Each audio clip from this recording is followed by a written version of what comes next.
This is a story about a company called Nokia. It is a story of incredible success and also a very big failure. Nokia was a small company from Finland. For many years, it made different products like paper and rubber boots. But the company saw a new future: mobile phones. This was a new and exciting time for technology. Soon, people wanted phones they could carry everywhere. Nokia worked very hard and became very good at making these mobile phones. The company grew very fast. Nokia became the #1 mobile phone company in the whole world. It was truly the king of the market. Millions and millions of people used Nokia phones every day. These phones changed how people communicated. Nokia was at the very top. It had reached incredible success. But the world of technology never stays the same. New ideas and new companies started to appear very quickly. Nokia found it hard to change quickly enough. In a short time, just a few years, the company that was #1 fell down very, very fast. It went from being the leader of the world to being close to the end of its mobile phone business. This was a shocking failure after being so powerful. The story of Nokia is an important lesson. It teaches us about business, about how to manage a company, and about how technology moves. It shows that success is good, but it can also be dangerous if you are not careful. We will look at Nokia's journey. We will see how a small company became so successful. We will see how it went from the top of the world to being near to stopping. It is a powerful story for business and for anyone who wants to understand how fast the world can change. 2. A small start. Nokia's story did not begin with the mobile phones many people remember. It started much earlier, in Finland, with very different kinds of businesses. In 1967, 3 Finnish companies joined together. One company worked with forests and made paper. Another company made rubber products. The third company was very important for the future. It made cables like those used for telephones and electricity. This merger created the company known as Nokia Corporation. Finland had a unique market for telephone services. Instead of just one large phone company controlled by the state, there were many small local telephone companies. This was partly because of Finland's history and a desire for local independence. These many small companies needed good equipment to compete and offer service. This pushed companies that supplied phone equipment, such as Nokia, to be very competitive and develop quality products. This early competition helped Nokia learn and grow strong. Step by step, Nokia began to explore new areas, moving towards electronics and telecommunications. Back in 1960, the cable part of the company started a small unit focused on electronics. This was a first step into new technology, even if it did not make profit for many years. Later, leaders like Kari Kairamo encouraged Nokia to move more into high-tech industries. Nokia worked with other Finnish companies. One project helped them create digital switches for phone networks. Another important partnership started a company called Mobira, which developed early radio telephones. These efforts prepared Nokia for an important development. In 1981, the world saw the launch of the first international mobile phone network. It was called NMT and started in the Nordic countries. This network made it possible for early mobile phones to work across borders. Because of its earlier work in radio phones and network equipment, Nokia was well placed to be a part of this new mobile world. A specific product, the DX200 digital switch, was a big success for Nokia in these early years. It came out in 1982. This switch was a piece of technology used to connect phone calls digitally. Its design, using standard computer parts, made it reliable and cost-effective compared to systems from larger competitors. The DX200 was very popular and remained in use for over 30 years. This success with digital technology and early mobile networks gave Nokia an important head start. They were gaining valuable experience just as the world was preparing for the digital mobile revolution. 3. A new plan. In the early 1990s, Nokia faced a very difficult time. The company had many problems and was in a bad financial situation. Some people thought the company might fail. But in 1992, a new leader came. His name was Jorma Ollila. He was 41 years old and became the new CEO. He was young for this big job, but he had clear ideas. Jorma Ollila and his team looked at the company. They saw a chance in mobile phones. At that time, many companies thought mobile phones were only for business people. But Nokia's new leaders had a different idea. They believed that one day everyone would want a mobile phone. They saw the future in digital technology and a new standard called GSM. This standard would help mobile phones become cheaper and easier to use for many people. So, they made a very brave and risky decision. Nokia was a big company with different businesses like making paper, rubber, and cables. The new plan was to sell all of these older businesses. Nokia would put all its energy and money into just one thing: mobile phones and the networks they needed. This was a big change. It was like putting all their eggs in one basket. If the mobile phone business did not do well, the whole company could fail. To make this new plan work, Nokia needed a new way of thinking and working. They created a new culture inside the company. They called it the Nokia Way.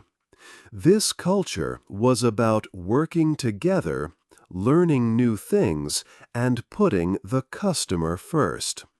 They also needed more money to grow fast.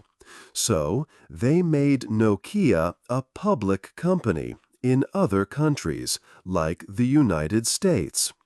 This helped them get the money they needed.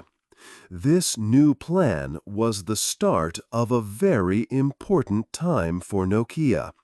It was a big change from the past and set the path for the future. 4. The top company. The 1990s were a time of very fast and exciting growth for Nokia. As mobile phone networks spread, more and more people around the world wanted a phone. Nokia had a new idea. Phones were for everyone, not just a few business people. The company wanted to make phones that were easy for anyone to use and felt personal. They hired designers to make phones look good, not just functional. A phone that showed this new thinking was the Nokia 2100. It was launched in the year 1994. This phone looked quite different from phones before it. It had a rounded, friendly shape, and the antenna was inside the phone. A very popular feature was the ability to change the colored covers. This made the phone feel more personal for the user. The Nokia 2100 was a huge success around the world. It was a major step in making mobile phones popular with everyday people. It sold millions of units and made many people want a Nokia phone.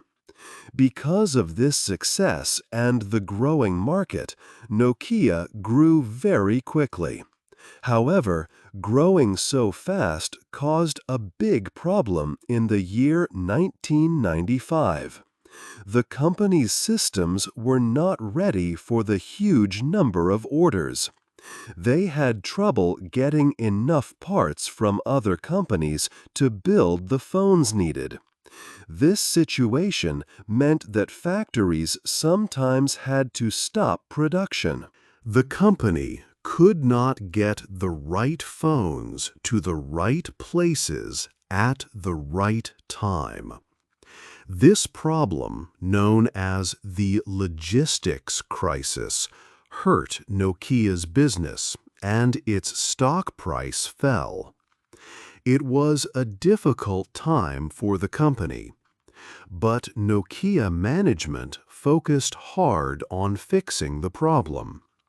They looked at how they made phones, how they bought parts, and how they shipped finished products.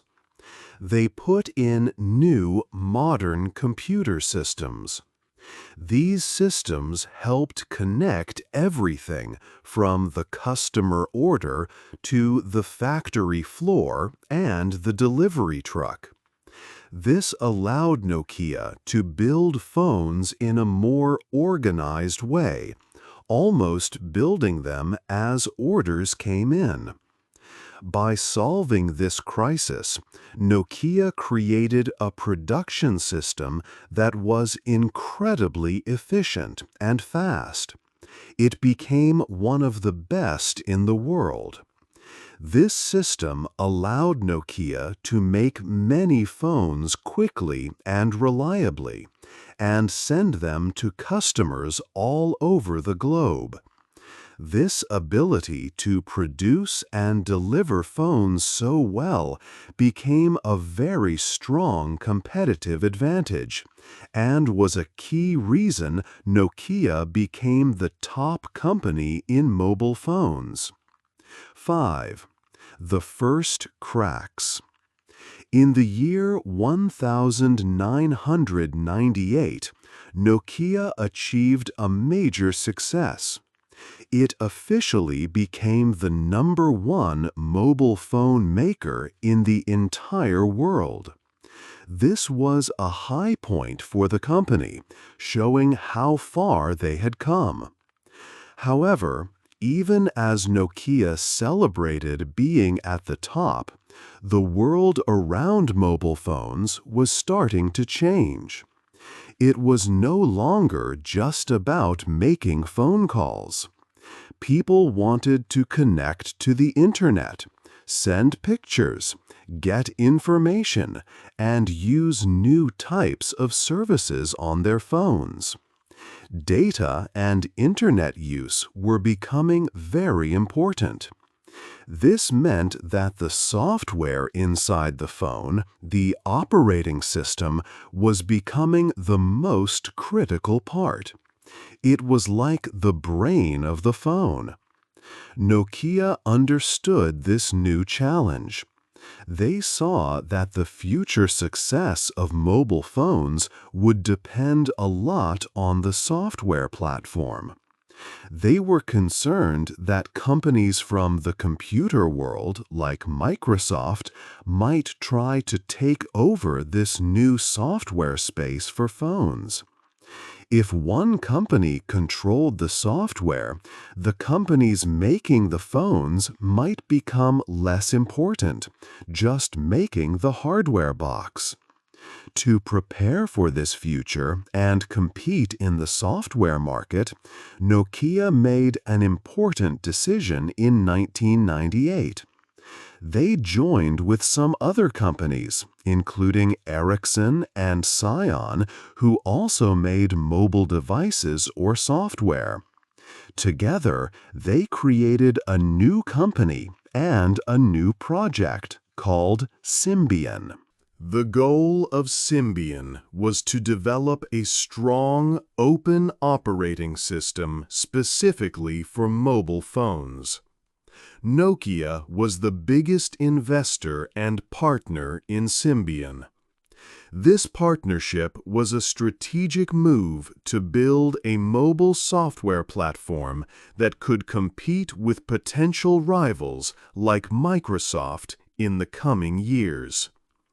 Symbian was designed to be the base software, and Nokia added its own layer, called the Series 60 user interface, to make its phones easy to use and distinct. This interface was later licensed to other companies. While working on the software future, Nokia also continued to lead in hardware innovation and design. They were among the first to successfully bring new features to phones that people loved. A great example was the camera phone. Nokia launched the Nokia 7650 in 2002. This phone had a built-in camera and was one of the first to sell in large numbers, making camera phones popular around the world. Nokia was strong in making phones and was working on software. They were thinking about the future. But the move to the internet and data-centric mobile phones was very big. It required different skills, especially in software and services. These changes created the first serious difficulties and signs of weakness for the company, even while they were still number one in sales. These were the first cracks starting to appear in Nokia's incredible story. 6. Big problems inside. Nokia was the world's number one phone company. It was very successful from the outside. But inside the company, big problems started to grow. In 2004, Nokia made a major change to how its different parts worked. The company was split into many new groups. There were groups for different types of phones, like simple phones, phones with cameras and music, and phones for business people. These groups were supposed to work with other central teams for things like software and marketing. But this new structure did not work well. It caused big problems. The different groups inside Nokia started to fight each other. They were told to care about their own group's success and money. This made them compete instead of helping each other. They fought over getting money and help from the central teams. The company stopped working like one big team. This fighting and lack of teamwork made everything very slow. It became very hard to make important decisions. Managers had many meetings, but they took a very long time, and it was difficult to agree. The old way of working together, based on trust between leaders, was gone. The people in charge of the new groups didn't know how to manage this complex system. The main software in Nokia's smartphones was also a big problem. This software was called Symbian. Symbian was old and hard to change for new phones. It was not built well for new things like the Internet and apps. Each new phone Nokia made needed a lot of special work on the Symbian software. It took too much time. Also, because the different phone groups wanted different things, Nokia created many different versions of Symbian. By 2009, Nokia had 57 different versions. This made it very hard and slow for the company to make new, modern phones. Sometimes, to make a phone on time, they had to remove features, making the phones less special. At the same time, the best leaders who had helped Nokia become number one started to leave. These leaders were called the Dream Team. They left the company between 2004 and 2005. When they left, Nokia lost their important experience and their ability to lead the company well. There was no strong team at the top to fix the growing problems inside. So, Nokia faced many big problems: a bad structure causing internal fighting, old software that slowed everything down, and the loss of key leaders. These internal problems made the company weaker, even while it still looked strong from the outside. They were problems that would soon cause much bigger trouble for Nokia. 7. The world changes. The year 2007 brought a very big change. A new phone arrived. It was called the iPhone, made by a company named Apple. This phone was different. It was not just about making calls. It had a touch screen that was easy to use. It was also about software and small programs called apps. People could download apps to do many things on their phone.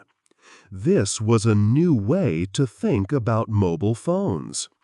Before, companies like Nokia thought about the phone as a piece of hardware, a device for talking or sending messages.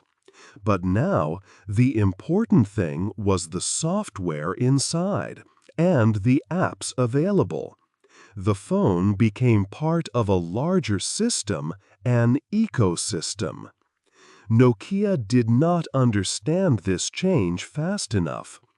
They were still focused on making many different phone models with good hardware. Their software, called Symbian, felt old and was difficult to use compared to the iPhone system.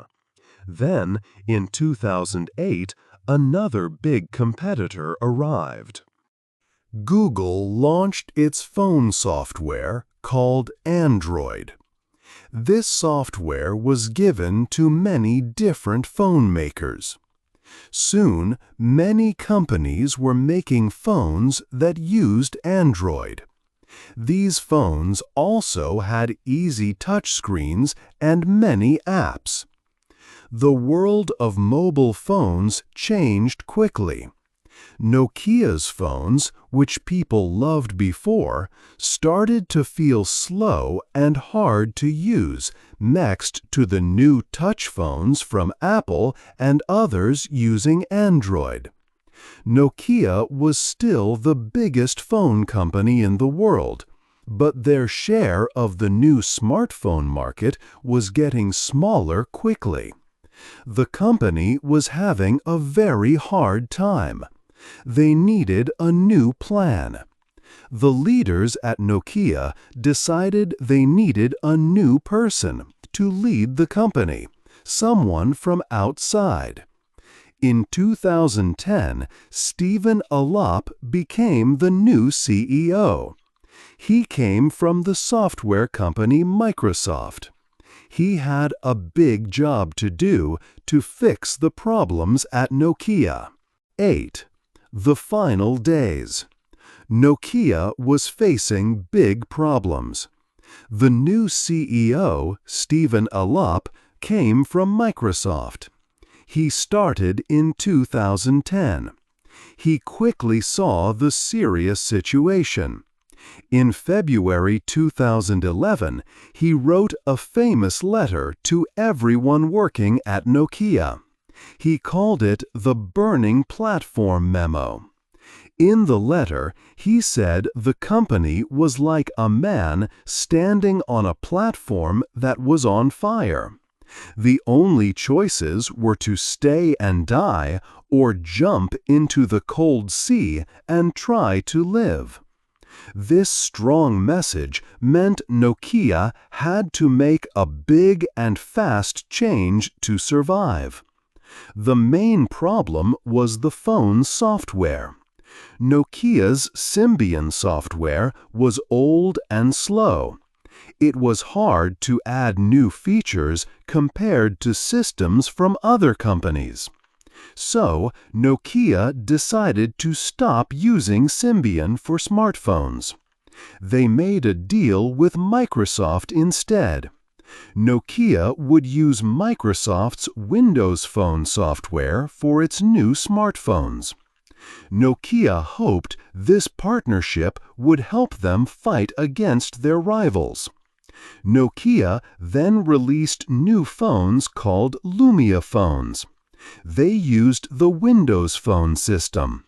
These phones had nice designs and good cameras, but they did not sell well around the world. The market for smartphones was already very competitive. People really liked the iPhone from Apple and the many phones that used the Android software from Google. These other phones had millions of apps, and people were used to them. Windows Phone was new and had very few apps. There was not much room for another main system. Because the Lumia phones did not sell well, Nokia lost a lot of money in its mobile phone business. The leaders of the company understood that they could not succeed in this market anymore.